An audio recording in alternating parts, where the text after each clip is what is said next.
Hi, my name is Catherine Hayhoe, and today I'm going to be talking to you about how a changing climate is affecting Texas, especially our vegetation and our wildlife. Now, we know from day to day, from month to month, and even year to year, our weather goes up and down. We get heat and cold, wet and dry, and if we live in Texas, it looks more like this. We know living in Texas that our weather is pretty extreme. In fact, a few years ago, there was a competition by the Weather Channel to find America's toughest weather city. Lubbock, Texas entered along with Caribou, Maine, Fairbanks, Alaska, and Fargo, North Dakota, and we won. We know living in Texas that we get floods, we get hurricanes, we get water shortages and droughts, we get record-breaking wildfires, and then, of course, come the rains. A year ago, this is what drought looked like in Texas. Only 11% of the entire state was in drought, and it was very minimal drought conditions. And then fast forward 1 year to August 2018, 78% of the state is in drought. This kind of yo-yo effect is what we see from year to year: wet, dry, hot, cold. Why do we care about these? Because they affect us. This is a map created by NOAA showing the number of weather and climate disasters since 1980 that have caused at least $1 billion worth of damage. And you can see that right here in Texas, we are #1. Why is that? Because we get pretty much everything. We get hail and flood. We get supercell thunderstorms, tornadoes, blizzards, ice storms, hurricanes, of course, too, and drought, record-breaking heat. We get pretty much every type of weather and climate disaster you can imagine in the United States. What makes a disaster? It isn't only the fact that you get a certain weather phenomena. It all adds up. So let's look at Hurricane Harvey as an example. Hurricane Harvey was a devastating event. In fact, they're still counting the damages, but it may be the most expensive weather or climate-related event in the United States to date. Disaster is a function of three things. It's a function of exposure, vulnerability, and the weather and climate event itself. So let's look at each one of these components of a disaster, how it applied to Hurricane Harvey, because Hurricane Harvey really was the perfect storm. First of all, exposure. If Hurricane Harvey never came on shore, would it have had such a tremendous impact? Of course not. I mean, maybe a few boats would have been in harm's way, but if Hurricane Harvey stayed out there in the ocean, it wouldn't have been a disaster. So the first component of a disaster is exposure, the number of people and the amount of infrastructure, homes, buildings, oil refineries, ports, highways, the amount of infrastructure that is at risk.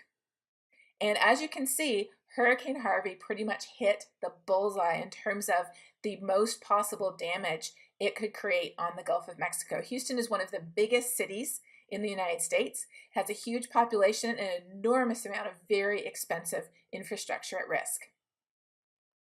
What's the second component? The second one is vulnerability. How prepared or unprepared are people and buildings and infrastructure to the weather and climate event? And in the case of Houston, not that well prepared. Yes, people did have warnings that Harvey was coming, which was good, and that certainly helped decrease vulnerability, knowing that this event was coming a few days ahead of time. But as we know, Houston is largely paved, which means that when the water falls, there's nowhere for it to go. And its water system, as you can see from this picture here, its water system is often antiquated and crumbling. So Houston was extremely vulnerable to this type of weather and climate event because it wasn't prepared for all that water or where that water could go. And then, of course, you have the last part of that, and that is the actual event itself, the hurricane. Adding up exposure, vulnerability, and the hurricane, together those three things are what create a disaster. And as you can see, the damages were extensive. Not only measured in economic terms, but they're also starting to realize that there are other damages that it's hard to even put a dollar sign on. The fact that there was a lot of hazardous waste storage that got flooded, and so all of that contamination is now being washed into neighborhoods, often low-income neighborhoods near those storage sites. The impacts are still being counted over a year later. So, if we're already subject to such extreme weather events here in Texas, why does climate change matter? Well, first of all, we're not talking about weather, we're talking about climate change. Between the months of November and April, probably the most frequent question I get is, it's cold outside, where's global warming now? And the answer is, it's winter. We're not talking about how it's cold in the winter and hot in the summer. We're talking about long-term changes in climate. Weather is what happens in a certain place at a certain time. It's sort of like a single tree. Climate, on the other hand, is like a forest. It's what happens on every day for at least 20 to 30 years, not just in a single location, but over a much larger area. What types of things depend on climate? Here in Texas, there's a lot that depends on climate. What type of species or plants are native to our region? Also, what type of invasive species can spread through our region if they are introduced by humans? The type of crops we grow, when and where and how depend on our climate.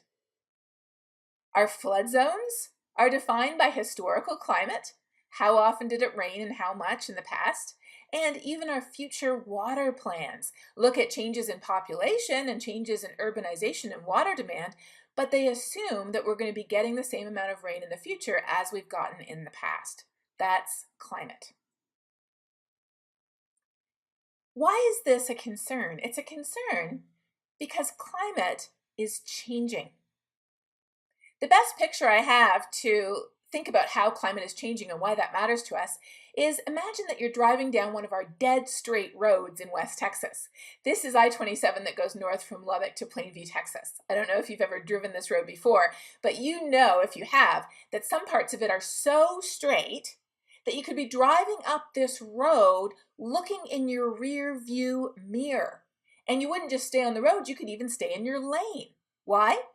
Because the road is so straight that where you were 5 seconds ago, 15 seconds ago, 30 seconds ago, even a minute ago, is a perfect predictor of where you will be in the future.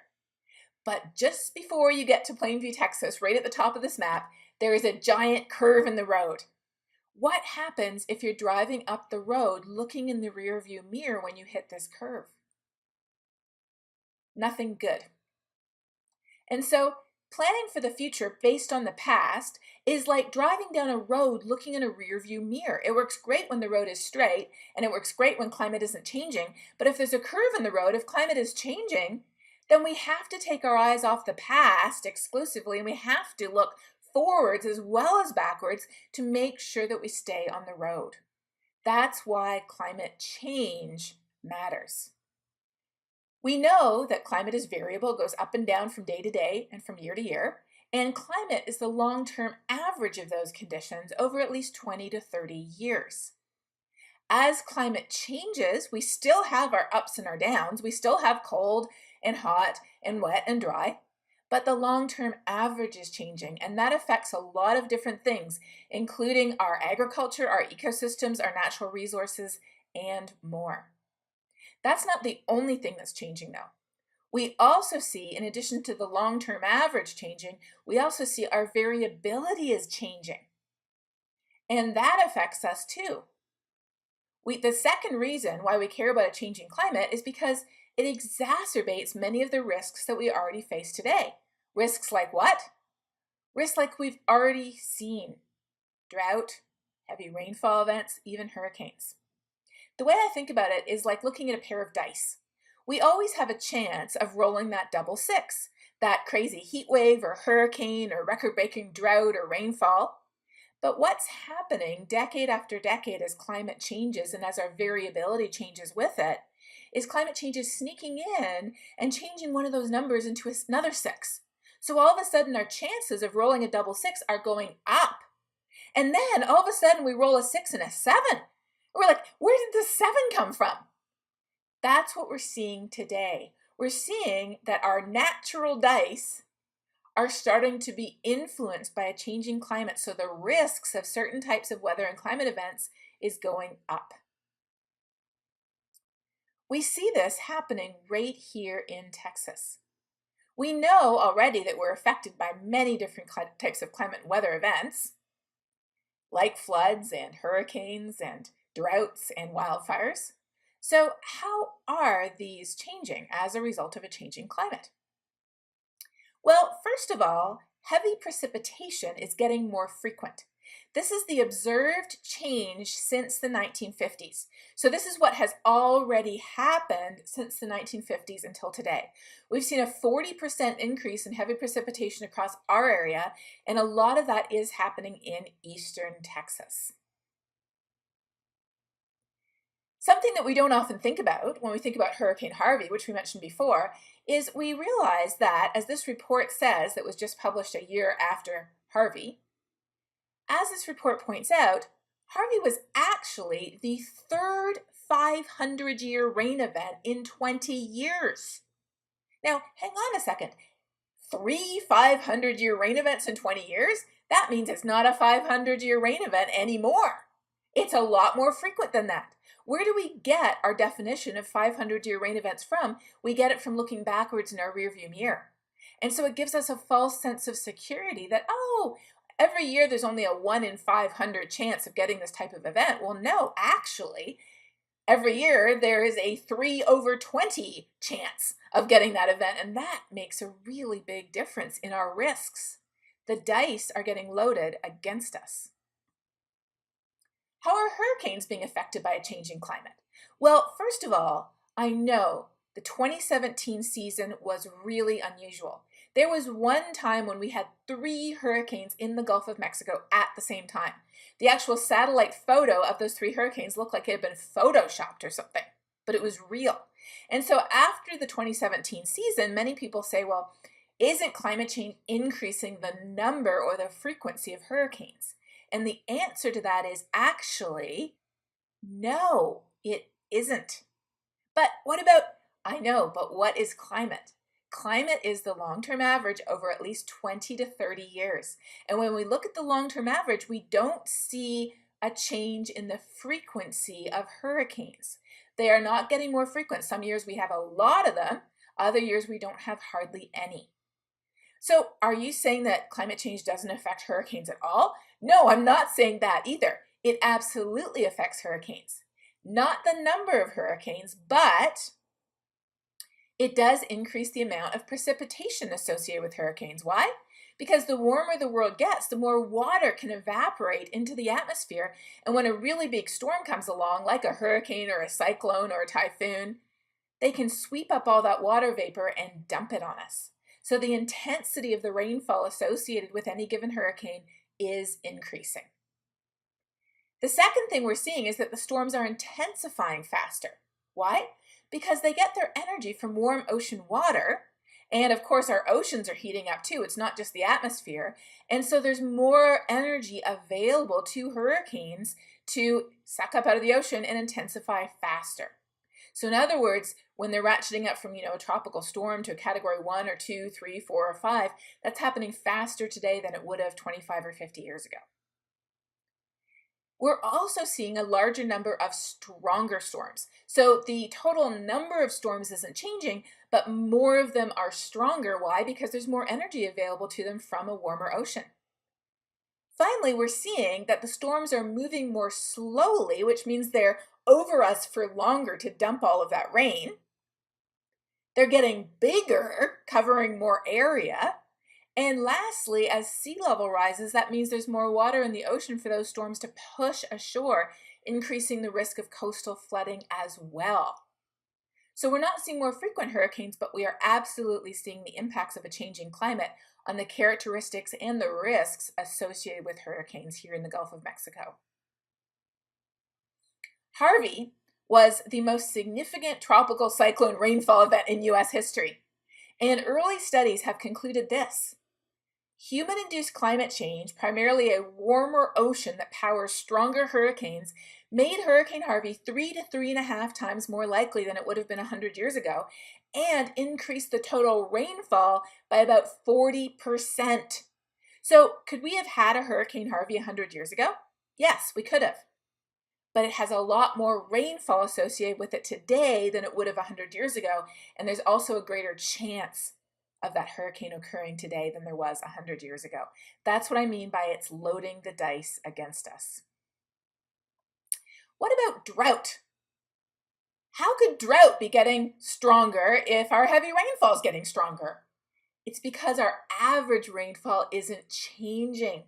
So it's just the whiplash effect that we're already familiar with if we live here in Texas is just getting stronger. It's like our variability is getting stretched. We're seeing more frequent heavy downpours, and then we're seeing longer dry periods in between.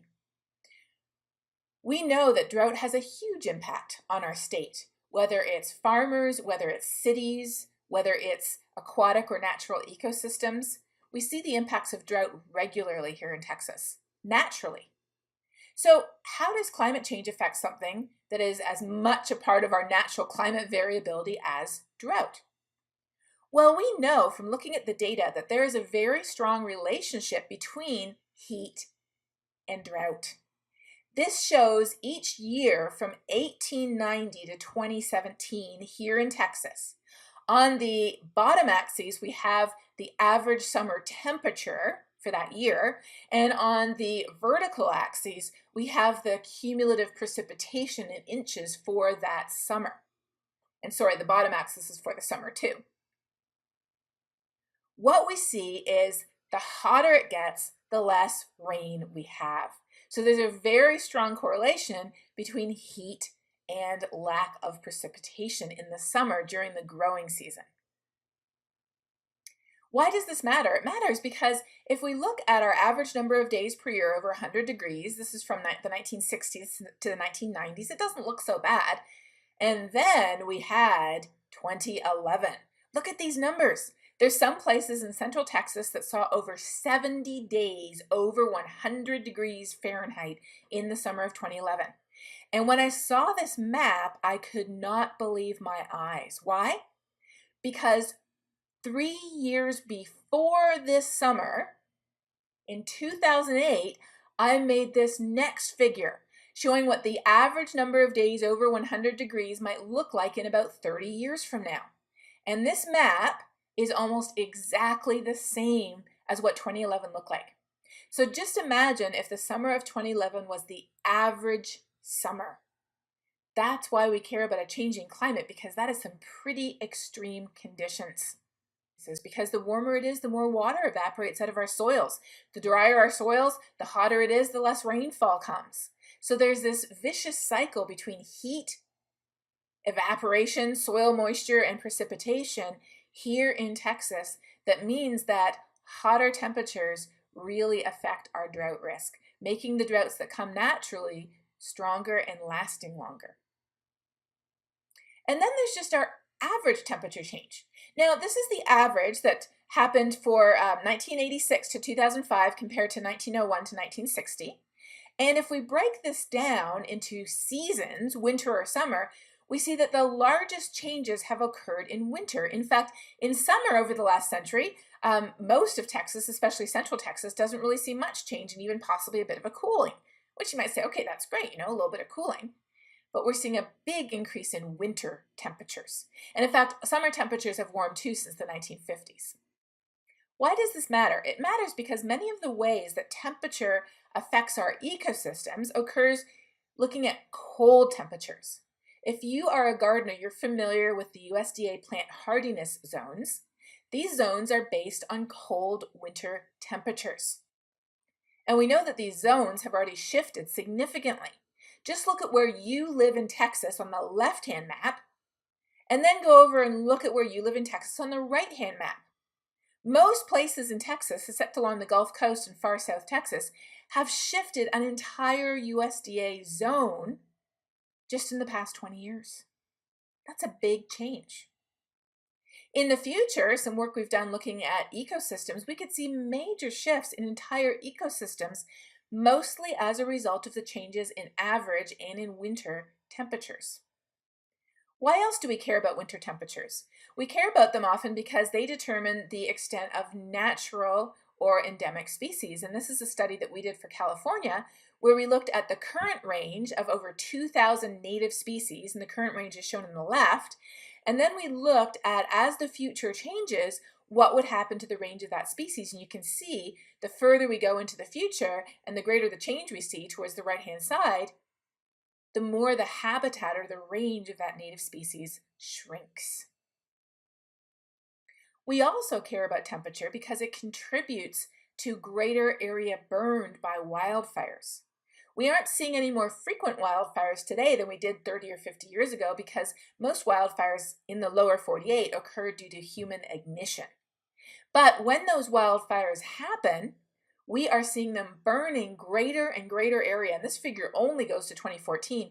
California has had the 3 biggest wildfires ever recorded in that state in the past year alone, from 2017 to 2018. Why else do we care about warm temperatures in the winter? Well, cold winter temperatures keep a lot of pests at bay. Pests like the invasive fire ant. Now, this figure says it's from 2013, but I have to say, I know this figure is already out of date because we absolutely have fire ants in Lubbock, Texas. And as you can see, the part of Texas that has Lubbock, Texas in it is just colored green in this map. So our winter temperatures are changing faster than any other season, and because of our warming winters, we are seeing invasive species spread northward. Fire ants here in Texas, kudzu spreading all the way north into Canada. Why do we care about these changes? We care about them again because of the trifecta of exposure, vulnerability, and the climate and weather events that together combine to cause disaster. If our exposure is going up, we have more people, we have more infrastructure, and if our weather and our climate events are going up, then we have to work to decrease our vulnerability. But for many natural ecosystems, their vulnerability is also increasing. Why? Because of the expansion of human populations and the fragmentation of their lands and their habitat. So we're at a critical time where our exposure is going up. Many, not all, but many of our climate and weather events are either getting more frequent or they're getting stronger, or in some cases both. It makes it really important to work on our vulnerability. Not only that, but it also makes it very important to try to decrease the impact that we're having on our climate. So instead of seeing these huge increases, we might see much smaller increases that are easier to prepare for and adapt to. As John Holdren, the former president's science advisor, said, he said, when we're confronting this massive problem that we have today, this huge curve in the road that we're on together, we have 3 choices. We can mitigate, we can adapt, or we can suffer. We are going to do some of each. The question is what the mix is going to be. Because the more we reduce the heat-trapping gas emissions that are causing our climate to change, the less adaptation will be required and the less suffering there will be. So, what does mitigation, what does adaptation, and what does suffering actually look like? What is already happening today in each one of those areas? Let's look at adaptation first. What does adaptation look like in Texas? Well, first of all, the bottom line is this. Our climate is changing here in Texas, in the United States, and around the world. We are seeing warmer temperatures, shifting rainfall patterns, higher evaporation rates, stronger droughts, and more heavy rain events. If we don't factor this changing climate, this curve in the road, into our long-term planning, we are going to get the wrong answer.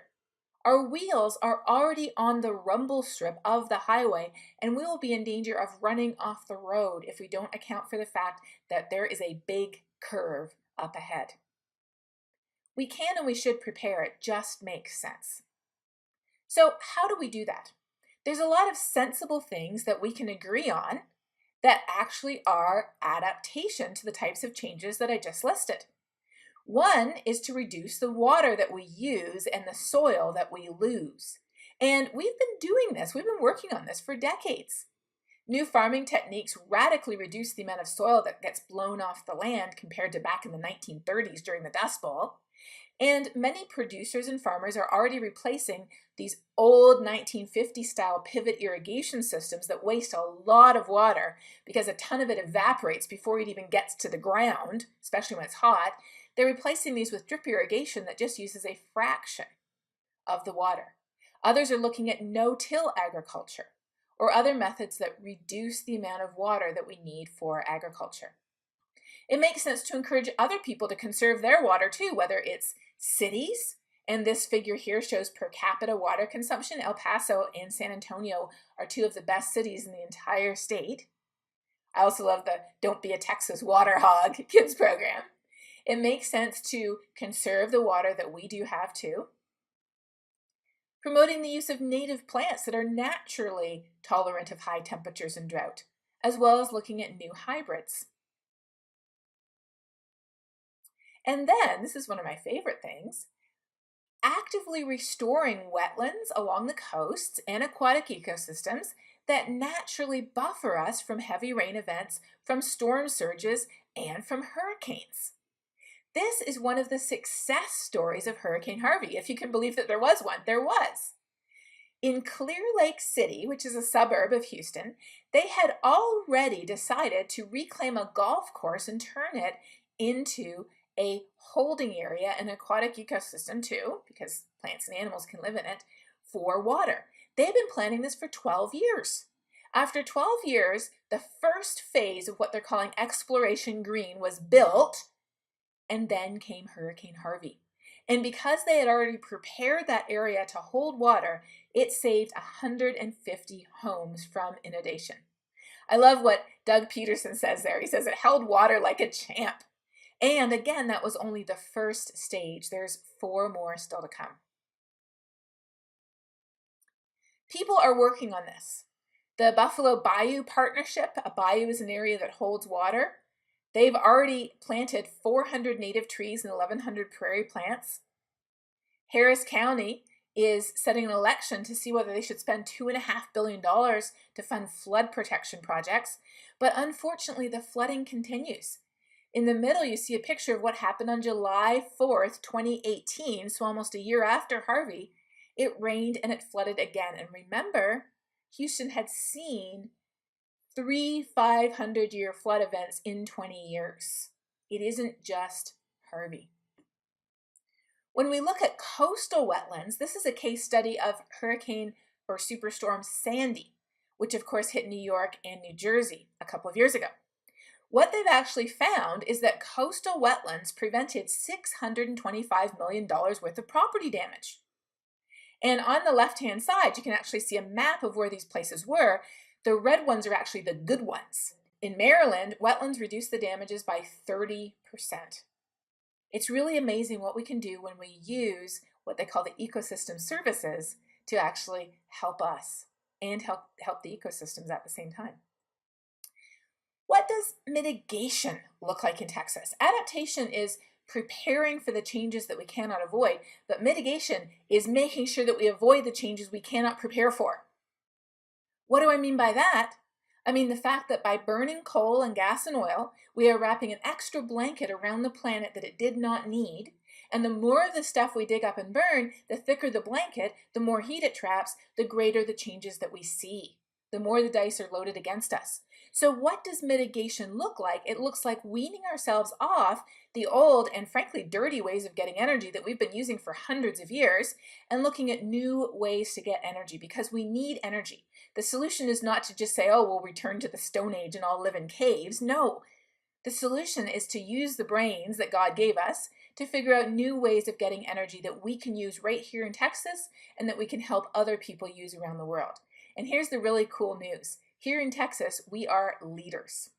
What is happening here in Texas? Well, Fort Hood in Killeen, the biggest military base in the whole U.S., realized last year that it would be cheaper to sign a new electricity contract for wind and solar energy because they would save taxpayers $165 million compared to the same electricity from natural gas.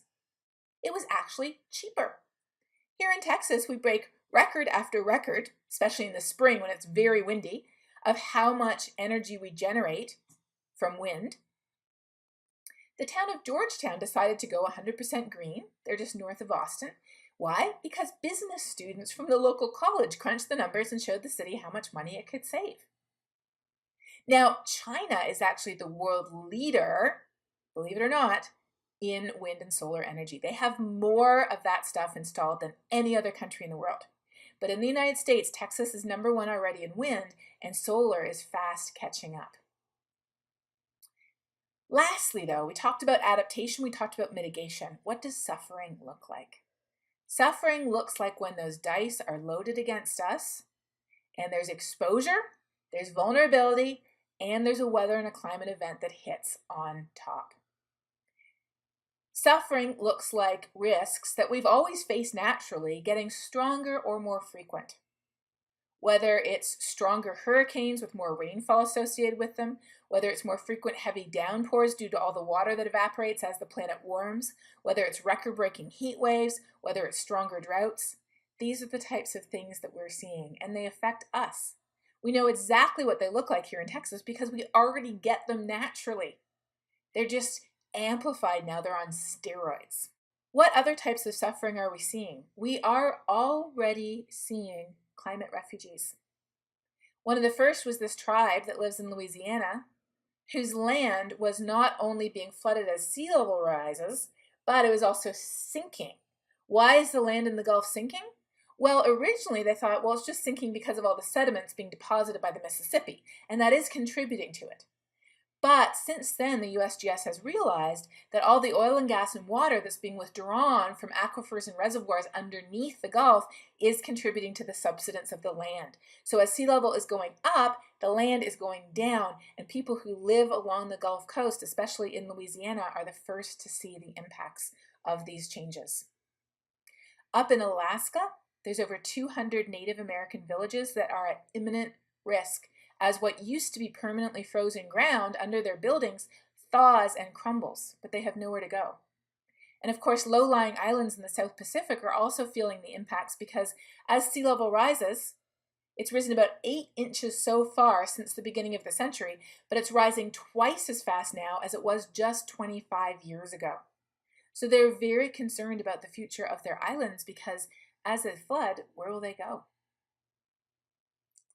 Human migration, climate refugees, is a serious concern for the future. And we know that refugee crises create unparalleled suffering. This United Nations report, In Search of Shelter, talked about the potential impacts of sea level rise and of those dice getting loaded against us and how they would affect people, especially in developing and low-income countries. The report concluded that people in the least developed countries and island states will be affected first and worst. And the consequences, not just for the global economy, but for poverty reduction efforts could be devastating. So we have 3 choices. We can mitigate, we can adapt, and we can suffer.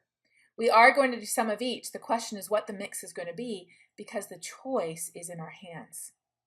It's not one or the other or the other. The choice is to prepare for, to adapt for what we cannot avoid, to mitigate or reduce so that we can avoid the worst, and to help those people, as well as animals, ecosystems, wildlife that are already suffering the impacts of a rapidly changing climate. The bottom line is this: we are all on this curve today, and we want to plan for that curve to ensure a safe future for us all. So where can you go to find more information? Here are a few of my favorite resources for you. First of all, if you would like to know how climate has already changed in the place where you live over the last few decades or even the last century, you can go to NOAA's Climate at a Glance. You can just Google it, or you can use this website down below. And if you go there, let me show you the types of things that you'll find.